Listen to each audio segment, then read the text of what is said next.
بسم اللہ الرحمن الرحیم۔ السلام علیکم ورحمۃ اللہ وبرکاتہ۔ ایک بوڑھے باپ نے میرے، آپ کے،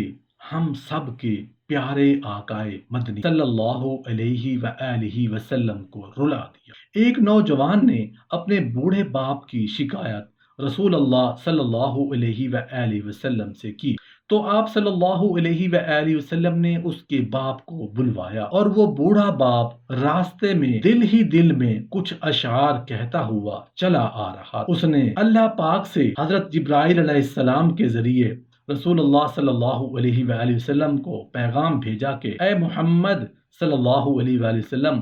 اس باپ بیٹے کا معاملہ بعد میں سنیے گا، پہلے اس بوڑھے باپ سے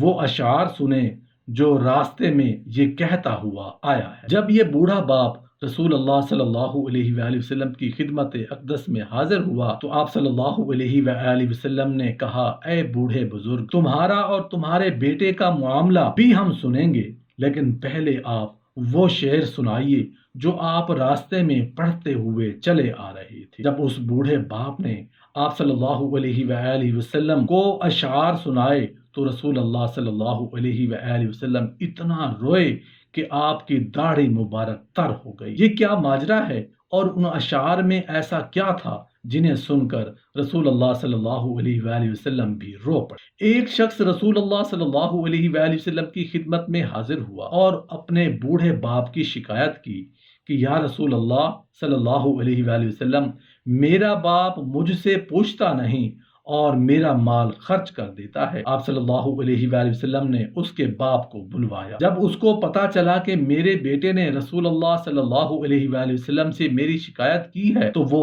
دل میں رنجیدہ ہوا اور انتہائی دکھی ہوا، اور اسی کیفیت میں رسول اللہ صلی اللہ علیہ وآلہ وسلم کی بارگاہ میں حاضری کے لیے چل پڑا۔ چونکہ عرب کی گھٹی میں شاعری تھی تو راستے میں دل ہی دل میں کچھ اشعار پڑھتے ہوئے پہنچا۔ ادھر دربار رسالت مآب صلی اللہ علیہ وآلہ وسلم میں پہنچنے سے پہلے حضرت جبرائیل علیہ السلام آپ صلی اللہ علیہ وآلہ وسلم کی خدمت میں حاضر اور عرض کیا، یا رسول اللہ صلی اللہ علیہ وآلہ وسلم، اللہ تعالیٰ نے فرمایا ہے کہ اس کا معاملہ بعد میں سنیے گا، پہلے اس سے وہ اشعار سنیں جو یہ دل میں کہتا ہوا آ رہا تھا۔ جب وہ حاضر ہوا تو آپ صلی اللہ علیہ وآلہ وسلم نے فرمایا، تمہارا معاملہ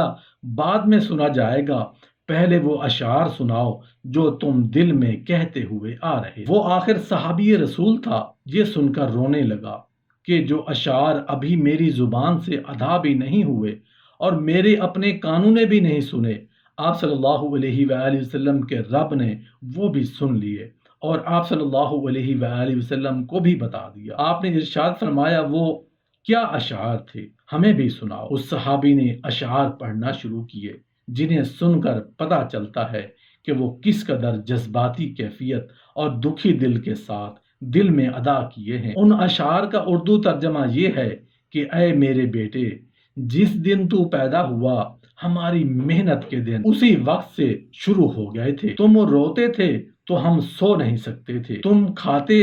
نہیں تھے تو ہم بھی کھا نہیں سکتے تھے، تم بیمار ہو جاتے تو تجھے اٹھا کر ہم مارے مارے پھرتے تھے، کبھی کسی طبیب کے پاس تو کبھی کسی طبیب کے پاس کہ تجھے کچھ نہ ہو جائے، کہیں تو مر نہ جائے، حالانکہ موت الگ چیز ہے اور بیماری اور چیز ہے۔ پھر تمہیں گرمی سے بچانے کے لیے میں دن رات کام کرتا رہا، بیٹے کی ٹھنڈی چھاؤں مل جائے تجھے سردی سے بچانے کے لیے میں نے بھاری کم پتھر اٹھائے، میرے بیٹے کو ٹھنڈ نہ لگ جائے، جو کچھ کمایا تیرے لیے کمایا،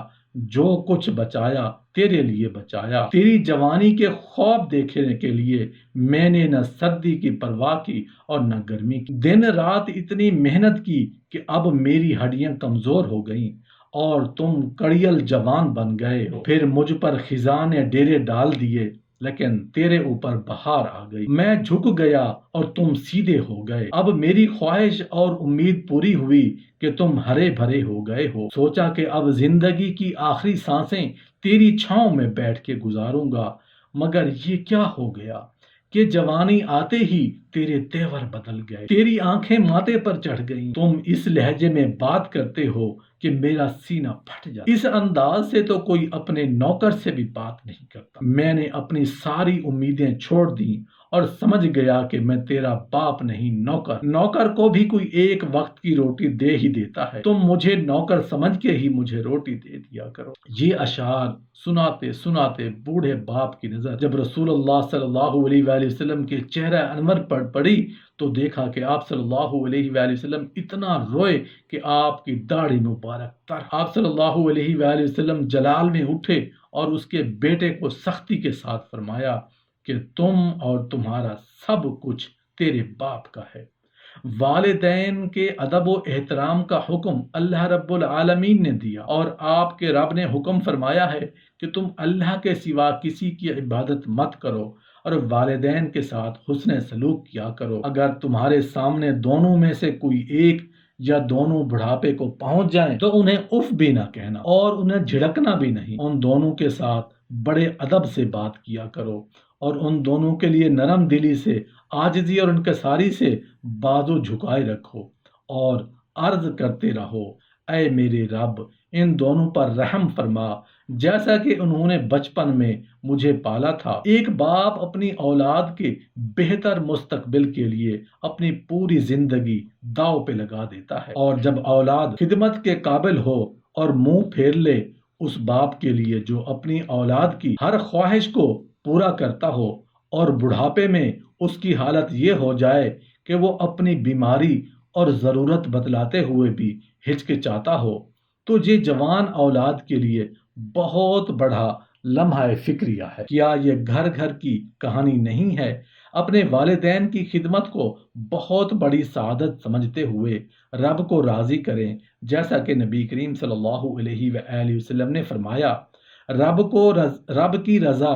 والد کی رضا میں ہے اور رب کی ناراضگی والد کی ناراضگی میں ہے۔ محترم ناظرین، ہمارے دل سخت اور مردہ ہو چکے ہیں، نہ حلال کی تمیز ہے نہ حرام کا پتہ، کیا جائز ہے کیا ناجائز۔ والدین کی عزت، انسانیت کا احترام، حسن سلوک اور اخلاقیات کا تو جنازہ ہی نکل گیا۔ کیوں؟ اس لیے کہ ہمارے دل سخت ہو چکے ہیں، ہمارے دلوں سے رحم اور رحم دلی نکل چکی ہے۔ آج عام طور پر دلوں کا حال یہ ہے کہ دلوں کے اندر سختی پیدا ہو گئی، اتنی سختی کہ قرآن سنتے ہیں اثر نہیں ہوتا، حدیث سے اثر نہیں ہوتا، اللہ کی بات آتی ہے اثر نہیں ہوتا، قرآن کا حکم آتا ہے اثر نہیں ہوتا، اللہ کے نبی کا فرمان آتا ہے اثر نہیں ہوتا۔ اثر تو کیا ہوتا، اس قدر وہ ان کے نزدیک بے اثر ہوتے ہیں کہ اس کو سن کر اپنے دل اور دماغ سے نکالنے کی فکر کرتے ہیں، اسے پھینکنے کی فکر کرتے ہیں، سننا تک گوارا نہیں کرتے۔ اب سوچنے والی بات یہ ہے کہ آخر ہمارے دل اتنے سخت کیوں ہیں، ہمارے دلوں میں سختی کیوں آ جاتی ہے، دلوں میں سختی کے اسباب کیا ہیں، یہ ہمیں سوچنے والی بات ہے۔